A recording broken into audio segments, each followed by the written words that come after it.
And I think the first thing that comes to mind when I talk about collaboration and deals is, where are the trends going? And I guess the question I would ask the panel as a first question, and I'm going to have each one respond to this after they do an introduction of themselves. They will introduce themselves and what their roles are up here, and pass the mic down to the next person. But the question is the trend headed towards more collaboration between VCs and angels in your experience? Okay, so I'm Tim O'Neill. I'm a managing partner at Golden Seeds. Some background on Golden Seeds. It's a hybrid. We are both an angel network and a VC fund, or family of VC funds. Started in 2005 as an angel group. Today we have over 260 angels in the network. I think that makes us something like number 4 in the country in terms of size. We're based in New York, Boston, San Francisco, Palo Alto, and we have what we call a posse of 15 in Dallas. That seems to be growing like a weed, which is terrific. Last year we closed our second fund, which was $26 million. Closed that in December. We've already invested in 9 companies, have a lot of dry powder left there. The interesting thing about Golden Seeds is that we insist that our investments have a woman in the C-suite, and that she has to have significant equity in the company. That could be 5–10%. You got to make a judgment on that. But it's a diversity play. When I first joined, I thought that might be delimiting. But according to Gust, we see more deals than 99% of the angel groups out there. So we see a lot of deal flow. Probably screen 400 deals a year. All right, so my name's Bryan Watson. I'm the Executive Director of the National Angel Capital Organization in Canada. We represent around 2,000 angel investors that are in the active angel, the visible active angel community. By visible, I mean angels that are members of angel groups or angel funds. As most angels would know, there's a lot of invisible activity of folks investing in other folks' businesses. The formal angel community, though, we represent about 36 groups across the country, including the Niagara Angel Network, which is a member of the organization. Thank you, Nick. And around, as I say, 36 groups and a number of individuals. To give you some context of the Canadian angel landscape, and my background is I've been involved in this for, I suppose, I guess the last 6 years, helping create a lot of those angel groups in Ontario and helping facilitate the building of those groups across Canada, and really helping build the links to help foster co-investment, which gets to your question as to what are the trends in angel and venture capital and the relations between the two. What we're seeing, and there's lots of reasons, and I can go into them if you'd like, a lack of early stage venture capital in most of Ontario. That has led angel groups to co-invest much more heavily with each other, so more of a co-opetition because the market for money just isn't one where competition for deal flow is sustainable. Most angel groups are looking for other folks to come into the deal as opposed to fighting over the investment opportunity.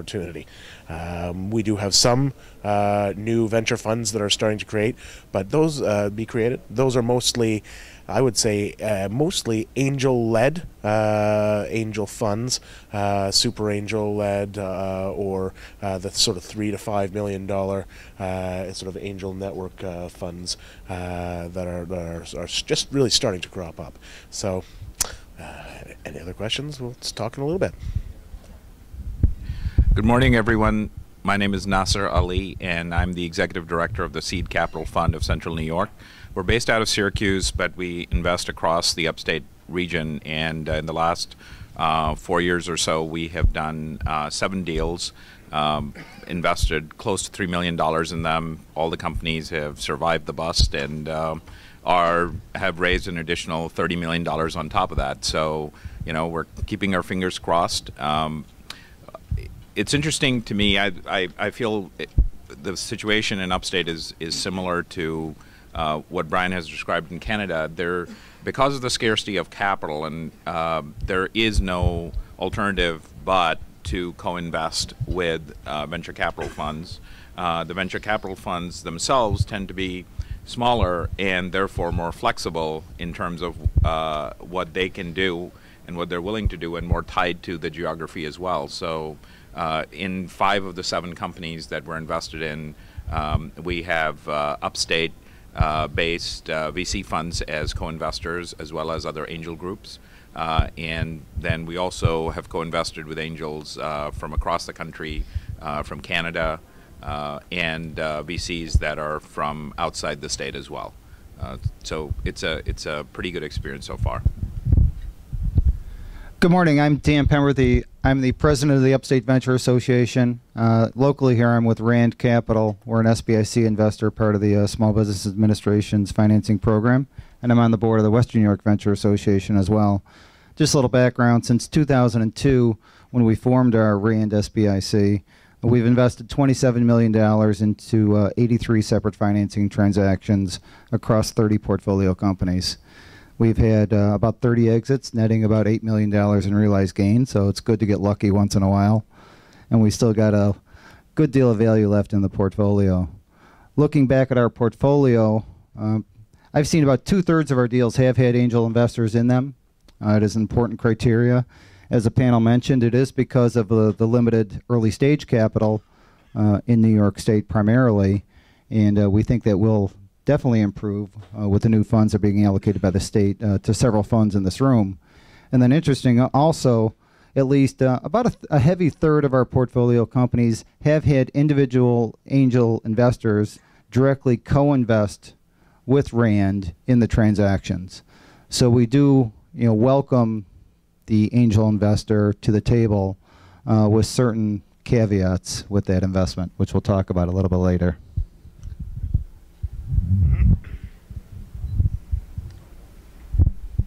Thank you very much. Okay, so it sounds like the trend is towards co-investment with angels and VCs, and I guess I'd ask the panel, is this necessitated by the VCs vacating the early stage space, or is it because the angels have filled a vacuum that was created by the recent recession and dot-com bust? I think what's happened is, first of all, I think the angels did fill the gap, and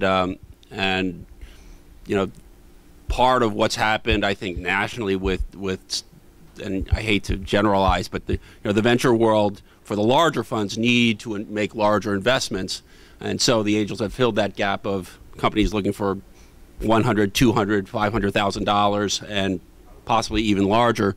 But the one thing that we've noticed is that venture funds still want to have a presence, and so they're willing to sprinkle some money into deals, but they're not going to lead it, not going to run it. They just want to have that right. Obviously, when the A round, the B round comes to pass, they want to be able to have that point of presence so that they can participate.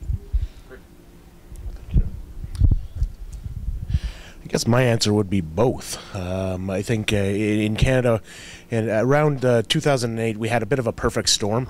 We had a wonderful little recession, which we were able to weather not too badly, but it certainly affected the way people were going to spread the risk portion of their portfolio.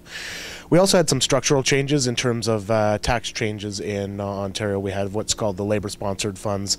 I won't get into the structure, but there was some.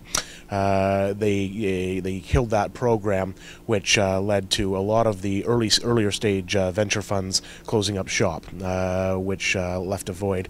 That program had pushed it crowded out a lot of the angel capital in Canada for a number of years, and there's lots of research on that, which is why they killed the program. The returns weren't very good either, but we had a bit of a perfect storm in Canada and in Ontario between all those different factors, and so I think the economics of the venture fund, coupled with the tax changes and the recession, led to that vacating more than anything else, which really opened the floodgates back for the angel community to become much more formal in Ontario and around Canada.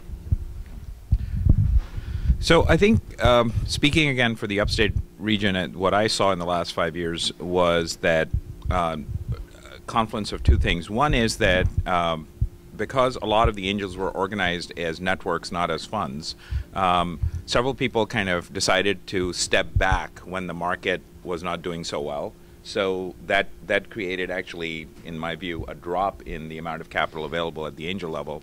But the other aspect is that a lot of the companies that typically get funded in our region tend to be fairly capital intensive. So you can go a long way investing in a web services type of company if you can raise 200,000, 300,000, but to get a materials company off the ground, 2 to 3 million may not be enough. So there is a real need for that VC scale institutional investor capital, even at the early stages for many of our companies. I think the problem was certainly the economy played into it, but funds were getting bigger and funds were moving later stage. And so that created an opening for the angels to step in and do a little bit earlier stage investment, which I think provided an incredible opportunity for some of the angels, particularly some in this room, to be able to later on co-invest with the VCs that would enter the transactions later. I think there's a number of structures which can help you get you there, but clearly with the funds getting bigger and moving later stage, it did create a void, and I think that's where the angels now have an opportunity to make some money. Dan, hold on to the microphone for a second, because you mentioned that you're a VC guy all the way, and yet you co-invest with angels. And I'm wondering, because angels are like cats and it's hard to herd them, how do you deal with the rogue angel, the one that wants to go off on their own in the middle of a deal? How do you treat that? It has screwed up some of our transactions. Having individuals with strong personalities and unilateral voting rights that can block a transaction, it is a problem. So certainly now we welcome angels into our transactions, but to do so, we're simply going to ask that you're going to give up some of your control. You're not going to be able to make that individual conversion decision when we need you to do it tomorrow. Instead, we're going to look to the class of investor. We'll do it fairly and equitably. If the round is $1 million or has X number of investors, whatever the class decides is what we're going to pull you along with. Whether you want to do it or not, whether you need the 25 grand to send to your kids' college education, doesn't matter. It's whatever the class decides, and we have to do that only because in more than one transaction in the RAND portfolio, we have had the rogue angel investor threaten, block, sue, all of the above, preventing us from doing something which was in the best interest of the company, mainly another round of financing. It may even have been a round of financing that RAND was willing to do alone, but an individual that held a $25,000 note was blocking our $500,000 investment decision, which was ultimately designed to save the company. So in the end, we had there was a lot of swearing and a lot of bad feelings going back and forth between the institutional investor and the angel. And sometimes the angel won and got their money back. Sometimes they didn't. Sometimes we just took a business risk and went ahead with the transaction, even though we still had somebody kind of out there that didn't sign up all the way. So it is a problem having the rogue individual investor. Go ahead, Nasir, you got any comments on that? I think in our case, because we're organized as a fund, the issue of the rogue investor doesn't so much come up. But when we're looking at who to co-invest with, it is sort of important to know who the other party is, and trust and confidence are two big factors, followed up by a clear understanding of the terms of the deal. So those are things that you want to address up front to the extent possible. And hopefully, if you're dealing with people on a repeated basis, everyone has an incentive to behave, because in the long run, it's best for everyone. So, I guess my only comment on that would be most of the Canadian angel groups are groups, not funds. So we've where there have been troublesome personalities, one thing that we did put into place for the angel groups to use was a code of conduct that basically allowed the angel group to deal with some of those folks that thought it was the Shark's Tank or the Dragon's Den, or that sort of show where it was more abuse than active helping of getting the deal done.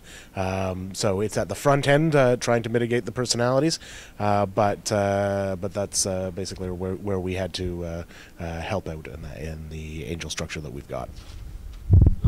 So we're kind of interesting because whenever our fund invests in an enterprise, we typically have Golden Seeds angels and co-investing with us. So it's kind of in our DNA.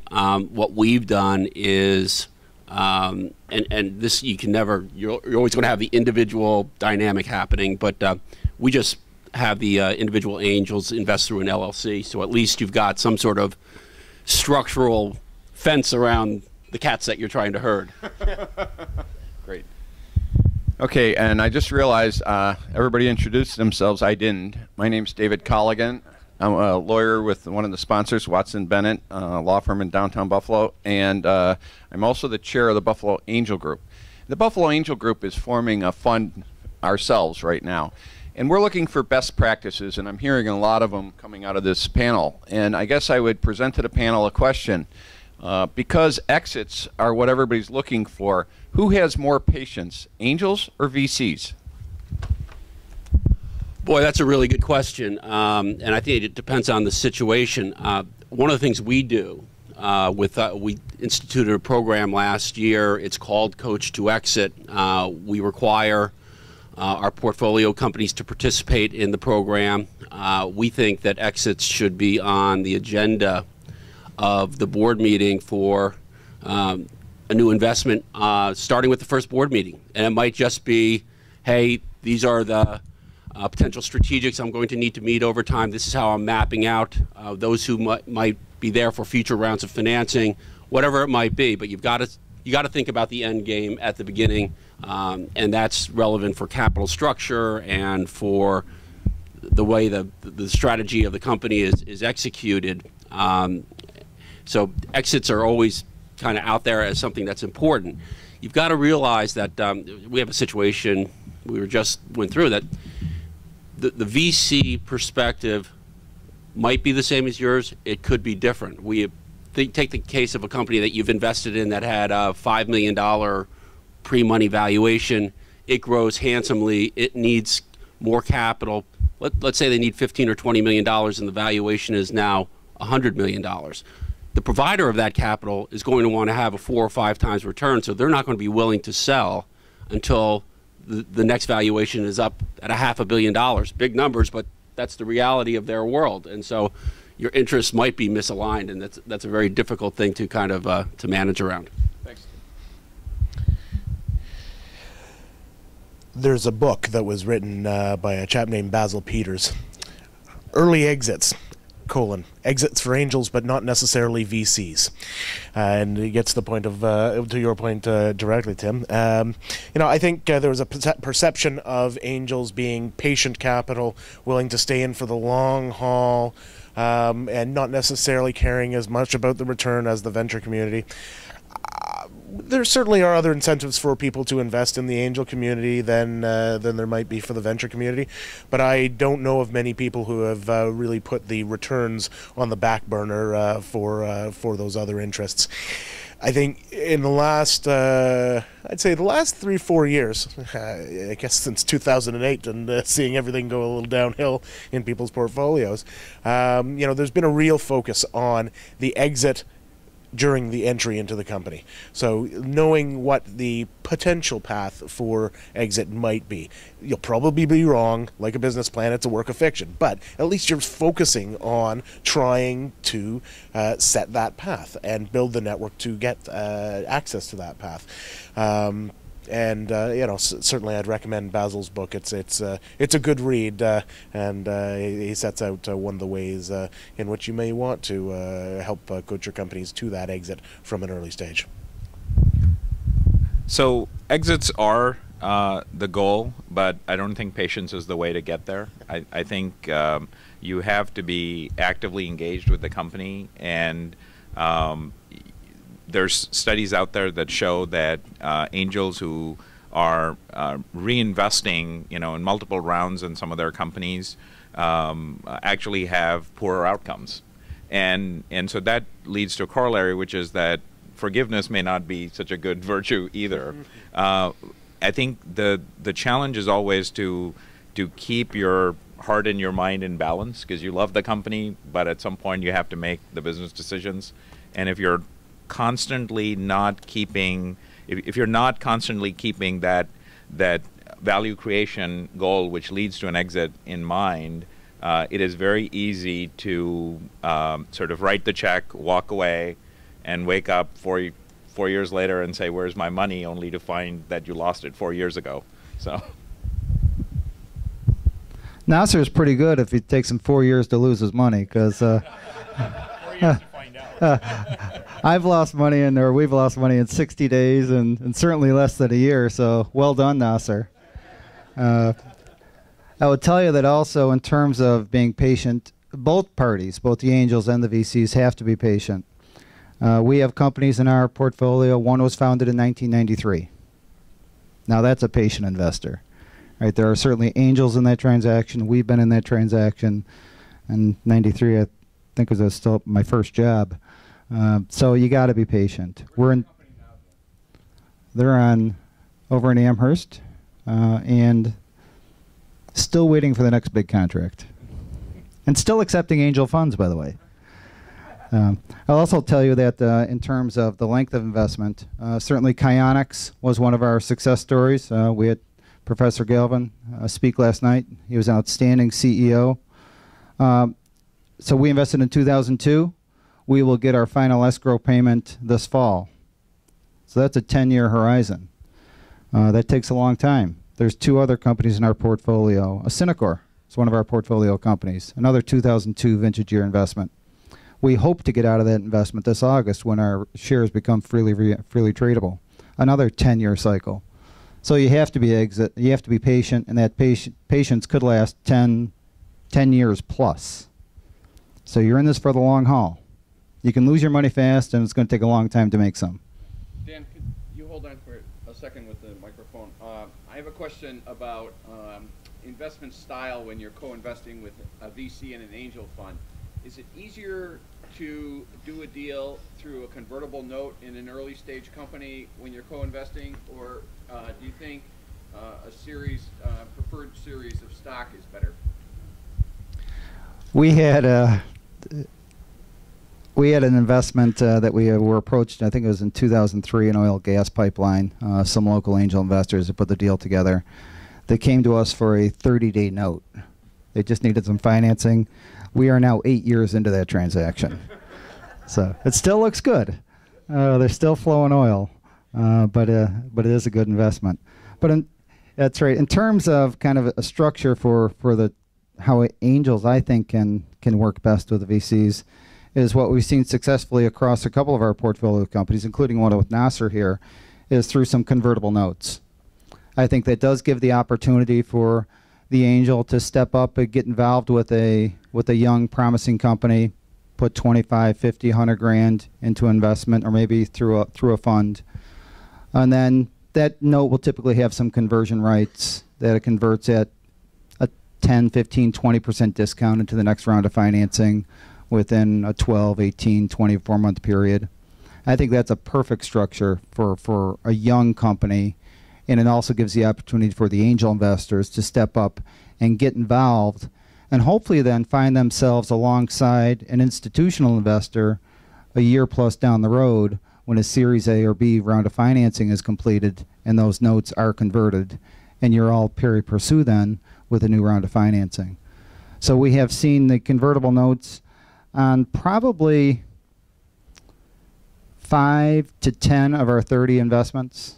So it is fairly common for some young early stage companies, and I know the guys at Cayuga, we've done that with them as well. I think we've dealt with both situations, and it's just a case-by-case thing. Sometimes it is really very difficult to value the company because as angels we're coming in very, very early, And sometimes there are some comps out there, and it's possible to reach a deal on a value. So I'd sort of echo the case-by-case basis. The ones that I've been thinking of when we talked about this question the other day, the ones that I can think of in the last couple of years, though, have been mostly convertible notes. If I think of a few deals with some of the early-stage VCs that we have, like GrowthWorks in Ontario, and some of the government funds that are there, most of them operate on a convertible note structure and invest with the angels in that round. I might throw it out to Nick. I know the RNA diagnostics deal. Was that done on a convertible note or a pref share? It was commons. Okay. Okay. I think one of the principles of partnering between various different organizations is always keep it simple. And the convertible note does that, and that keeps everybody aligned. And the only other thing I'd say is the ones where we've seen everybody happy at the end of the where there has been an exit are the ones where all players have kept paying into the deal on equal footing. Not necessarily the same amounts, but they've kept along with the deal. The angels haven't dropped out, because that's when you start seeing people look at them like I think the wounded calf that is easy pickings for the cram down. So my recommendation would be keep it simple and make sure that you can follow along through the deal through all the funding stages. Yeah, I agree with what Brian was saying. I think what the trend we've seen is that for younger companies looking for smaller amounts of financing, it's been simpler for, and typically then my fund wouldn't participate. It's too small of an investment, but our angels do. Convertible note, I'm a big fan of simplified capital structures, and that's a great way to get there. One of the pitfalls of investing in certain angel-led deals is that the capital structures are from, north, south, east, and west, and the first thing you have to do is work through sorting that out with all the constituents, and that can be, as someone mentioned earlier, pretty messy stuff. Tim, I appreciate you mentioning the directions on a compass, because we live in a place called Buffalo, New York. It's a tiny frozen island in some place between Siberia and the North Pole. And we often feel as though there's no coastal VC interest in our deals. And we think if some of our better companies, which we have several now, were better known to the coastal VCs, they'd get funding that's more available out on the coasts. And I'd like you, because you're from New York City, and the other panelists, we have a Canadian panelist who could talk about cross-border. Maybe cross-border, they get some coastal VC interest. What do you think the chances of a company in Buffalo getting a VC interest from outside? Is it do the funds really flow to where the deals are? That's all about you've got to reach out to them. Just being honest, there aren't a lot of us that come up this way. By the way, I'm from Lake George, which is colder than Buffalo. We just don't have as much snow. So I enjoy upstate New York, and it's great to be here. But we're trying to.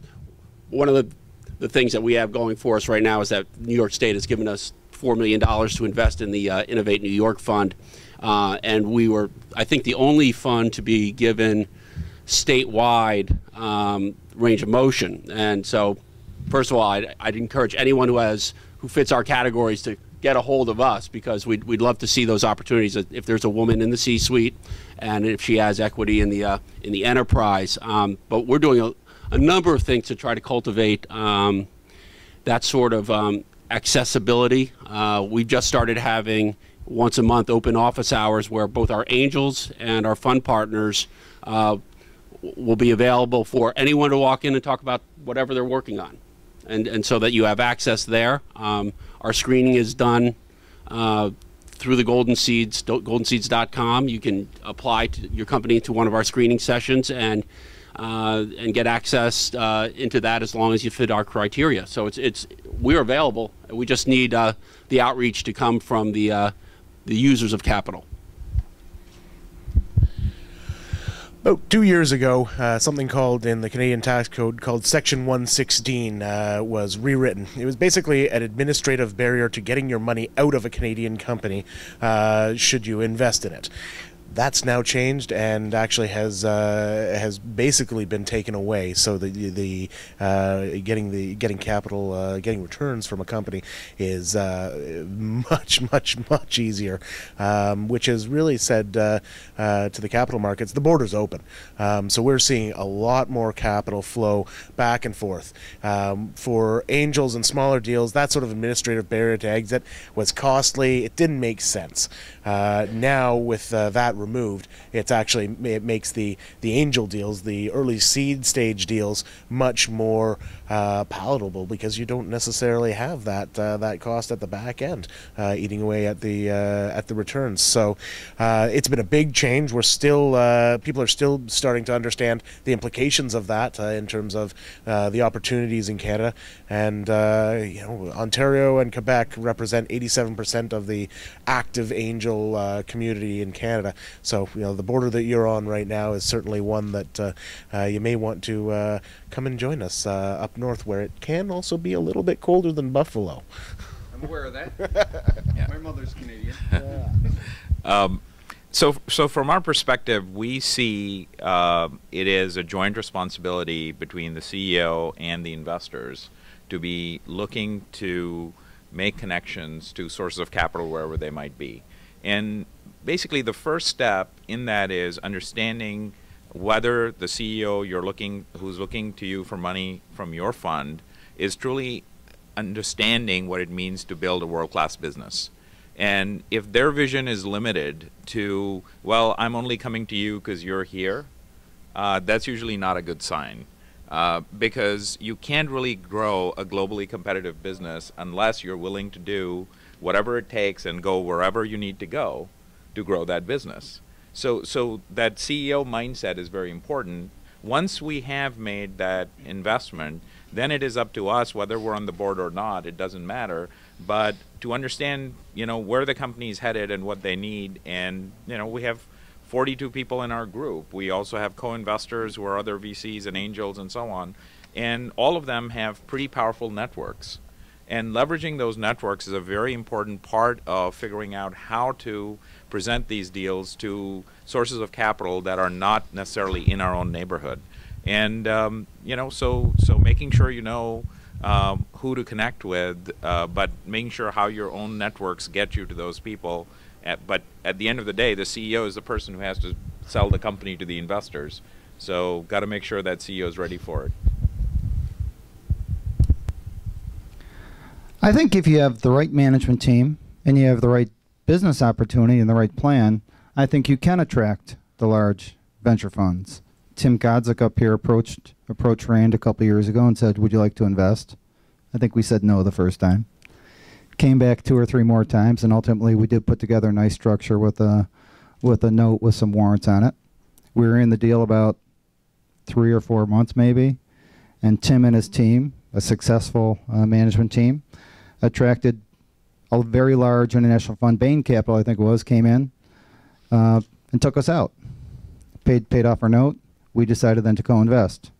The management team, continued to deploy on their business plan, ate up a lot of capital, and then they went and found another little venture fund called Bessemer Ventures, very large international fund. Down in Ithaca, we've had companies, Zach's companies, fund called Draper Fisher, that little fund, they've invested in upstate New York. Intel Capital's invested in Synacor, Walden Ventures, North Atlantic Capital. I've gone to VC conferences and learn about the little manufacturing company, which isn't so little, that my friends, SBIC friends from Philadelphia invested in. Didn't know anything about it until I read their exit. So you can get the large funds to come to town if you have the right investment opportunity, you have the right CEO, and you have the cojones to go out and get the money. Thanks.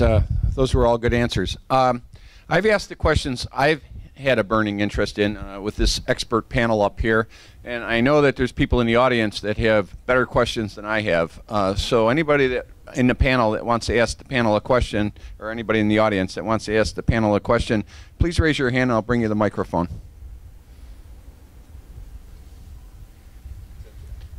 Except Jack.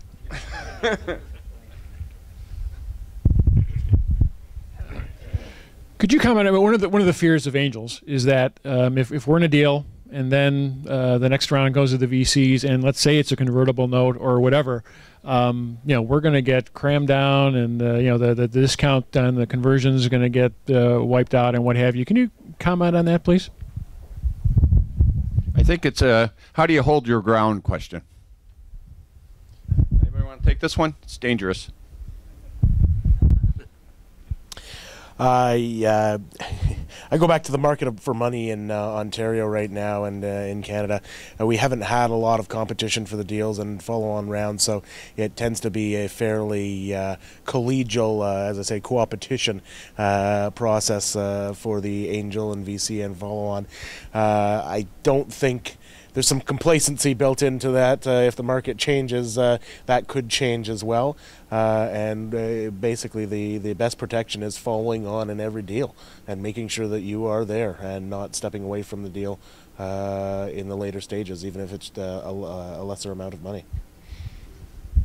And so I've had, and this isn't within the context of a Golden Seeds investment, but I would urge you to get to know whoever that VC is pretty well, and to do some diligence, probably by talking to some of the portfolio companies within that the VC's invested in, and find out how they behave. I was in a situation, invested in a situation in which we had a venture partner, and what we didn't realize is the venture partner was going to try to extract a number of consulting fees out of the company. They were able. It started with a really messy cap table. They cleaned out a lot of investors who wanted out, so it gave them a pretty strong position within the company. And then they became very influential. We're taking consulting fees out and understanding that the GPs of the venture fund make those monies. That doesn't go to the LPs, and so there's a lot of cross currents that just feel kind of weird to me. And so if we had known more about that investor, we wouldn't have taken them in on day one.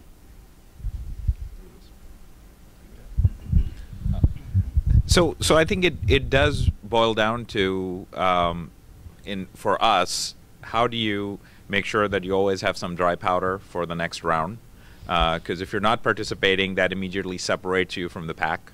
And for the new money coming in, particularly if it's a down round, what ends up happening is it's a trade-off between,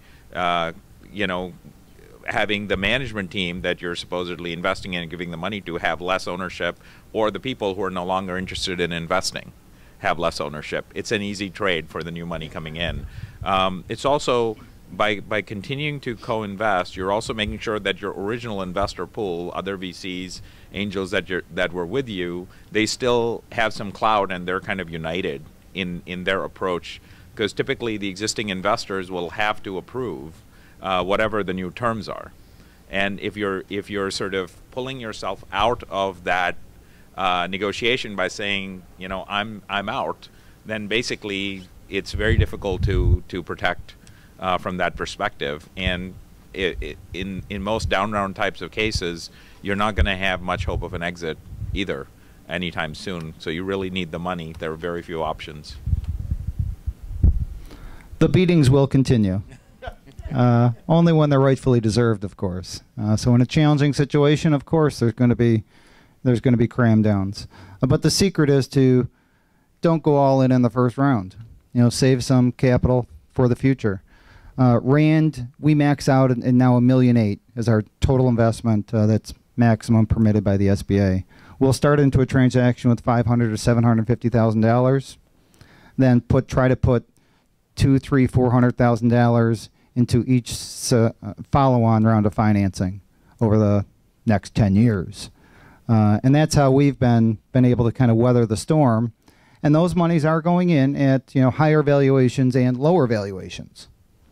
So again, we're riding the storm through the maturity. We believe in the management team and the company. We'll continue to invest whether the story is good or sometimes bad or weak. Okay, any other questions in the audience? Okay, I have a general question for the panel. If you were to be approached, depending on the role you play, by either a VC if you're an angel or an angel if you're a VC, what would be your first 3 questions? I guess my first question would be... you gotta give yourself a role. All right. You got 2 roles. All right. From the angel perspective, I'd want to know what the vision of the VC is, where they really see this company, what their horizon is, how they interact with their companies, what sort of role they take, what their really what the end game is. Again, it gets back to my comment about the exits. If you don't share that, then you're going to have disruption in the boardroom and probably a lot of distraction for the company as well. Well, I've come up with 2. So, as an angel group, if we were looking at, if I was looking at a new VC that I didn't know, I think my first question is probably the question that everybody would have is, who have you invested in? What's your portfolio look like? What sort of companies? What stage? And the second second question would be focused on the last comment there, which was stage. What stage are you focused on? And if you are seed stage or early stage, when was your last seed or early stage actual investment into a company? And this is a question that has become important in the Canadian context with the venture community changing so dramatically. There's a lot of funds that are labeled themselves as seed and early stage, but the last investment was 4 years ago.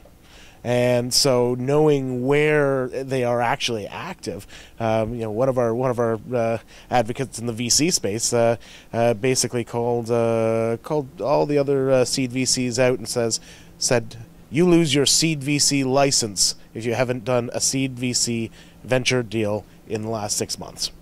And so, just to get a sense of who's actually who you're actually talking to, and are they active?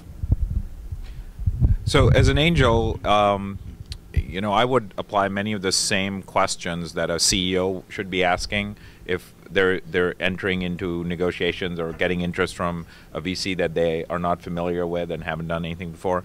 On top of that, I would ask the question of what is their track record of co-investing with angels, and try to see if I can find out how some of those angels fared when those deals went into future rounds and exits. I guess I wouldn't ask them anything, or generic, right, or a checkbook. I would perhaps say, give me the names of your last 3 CEOs you worked with, people you've invested with for the past 5 years. Let me talk to them, because they're going to tell me how the VC has reacted, whether they've been willing to open up their checkbook in both good situations and bad, whether they're a problem in the boardroom or a help in the boardroom, whether they're a sounding board for the CEOs. You're going to vet the VC as an individual, just like we're going to vet the entrepreneur when we're making a potential investment. It's all about the people. It's all about the management team. Let's figure out how they've reacted and what they've done in situations over the past few years. And ultimately, that's probably the better investment decision than who's willing to write a bigger check. Even though I will say, take every dollar you can get whenever you can get it. Any other questions from the audience? Okay, I got one here. Thanks for being close. Hi, I'm Vic Thorne from the Ohio Tech Angel Funds. I have a simple question. Each of you represent different sorts of investors or investment groups. In a short phrase or one word, what is your #1 goal? I can think of 2 words, but I'm going to see what they say. Were you thinking make money? Ah, darn it! How'd you know that? I nailed it. So we have kind of 2 bottom lines, and so we're in a world in which 15 to 20% of the entrepreneurs who are looking for funds are women, and they get about 2 to 5% of it. So it's an underserved part of an underserved market, and we got to change that. There's the studies that have been done academically on diversity in at upper levels of management, and what that turns into are universally supportive of the notion of diversity, to have both the right and the left brains working at the same time in the boardroom and at the C-suite. And so that's really where we're heading. And I think that turns enterprises into ones that make money. Because we're the umbrella organization for the angel community in Canada, I think my phrase would be to create a robust angel community to drive more money into investments with good exits. Returns. I could give you the SBA line and say, we've created 500 jobs in our portfolio company. We've grown revenue $200 million. That's all good stuff. Al Colton can appreciate that in the room. But in the end, I'm compensated with a profit-sharing plan, and that's really what drives shareholder value and pays my legal bills. We like that, Dan, and we like your honesty as well. Thanks. I'm not sure if this is exactly on topic, but I think in Western New York, one of the biggest challenges I see is I think we have a lack of really good deal flow, and you hear the coastal angel groups talk about the number of deals they get to look at. They talk about looking at thousands of deals a year, and I don't see it. But I wonder what your experience is, and if you have any ideas on what we can do as a community to improve deal flow. Dan, we'll start at your end, and you can pass it down. I think there's good technologies. I think this part of the state needs to do better what our friends down in Cornell and Cayuga Ventures does, is commercialize technologies out of universities where they exploit their alumni for both managing the teams, for funding the ventures, for finding and vetting the opportunities. I think our part of the state needs to do that better. I think we need to find more management for some of these prospective portfolio companies. A good management team can take us a long way, and we'll always take a management team over a product. So I haven't looked at thousands of deals, but I've definitely looked at hundreds. And I think one answer is that we may be looking in the wrong places. You're just not going to find hundreds of deals coming out of any university if all you're doing is looking at their research portfolio. On the other hand, if you look at the number of students that are graduating, leaving the area, and starting companies that are going through other programs and getting funded by other angels in other parts of the world, you will find that that is an astronomical number. We've been tracking this for some time. 4 years ago, we started a program in Syracuse to just take Syracuse University students, and Bruce Kingma is here, so he can tell you a lot more about it. But we just took Syracuse University students who said, let them stay over the summer, the ones who want to start a business, and we'll get the local business community to help them. So here's how the numbers went. The first year, there were 10 applicants, took 4. 2 of them created, 2 of them raised VC dollars. One of them, just this past year, was nominated the best startup at South by Southwest. The other one was picked up by CNN, and they ran a clip of them at South by Southwest. They started getting, like, one registration every 30 seconds on their website. So what happened the next year? The next year, there were 20-something companies that applied, roughly 50% accepted. The next year, there were 50-something companies that applied, roughly 20 were accepted. This year, there were 127 companies, 30 were accepted. So these are all things that are happening just in one location in Upstate, and it's not even the biggest student body out there. There are opportunities. It's just a question of where is the future and what are these people working on. If you're not in front of them, you're never going to see them. So we have to start looking in different places to see what happens. Thank you. I guess my comment would be that it would depend on what the primary goal of the angel community that's off the grid is, not connected to that deal flow pipeline. If I look at a group in Thunder Bay, which is fairly far north in northern Ontario, what they did was they expanded their parameters. So they look at social ventures. They look at, I think they've got a tea shop in their portfolio. For that social good, for that economic development motivation, they expanded their parameters. For the return side, they also decided to co-invest with groups that were actively pursuing deals a little further south, groups that were on the grid. And I believe they were in the investment that just concluded with Niagara, the DNA investment. So, I think there's two different motivations, and you can co-invest or you can expand the parameters. I really like Nasir's story. I'm one of these, nauseatingly rabid Colgate fans because I went to school there. And we've started a program. It's in its third year, but it was a nascent program really until this year at the school called Thought into Action. Yes, Hap Wells. I just spoke to him last week. Oh, Wills? He's a great guy. Yeah, it's a terrific program. We had close to 100 sophomores, juniors, seniors apply for it. We took 40 into the program, and what's interesting about it is we require that the students surrender essentially one Saturday a month throughout the year to work with mentors, alums who come up to the school for a 24-hour period of time. There's a lot of stuff that gets done in between those monthly meetings. We kind of say every month it's like the 3 things you're going to get done to get your thought into something real, and you're going to report on it the next month. The president of the school has allowed us to excuse students from the program if the dog eats their homework, and so we have real attrition. We lost something like 25 to 33% of the programs over the course of the year, and it's real stuff. This is kind of I call it applied research, and it's just wonderful to see the ideas that are coming out of it, and some of them will be commercializable. Can I just add one more thing? Only if you tell us the name of your program.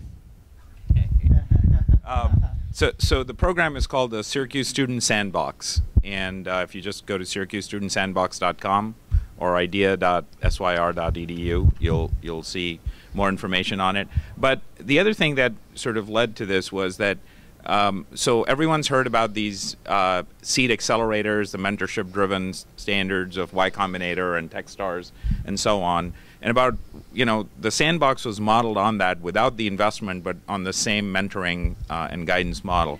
And so that got me to start looking at each of the classes that is going through Y Combinator, that is going through Techstars and so on. And I can assure you that there probably has never been a class in the last 5 years where there weren't 1, 2, or 3, upstate college students who had graduated and gone right into that program. And so they're out there, they're building companies, and that's what's going on. Okay, unfortunately we've run out of time, and I just want to thank this panel. This has been very interesting and enlightening, and I think we've heard some best practices and we've heard some things to avoid. I'd like to have a round of applause for our panel.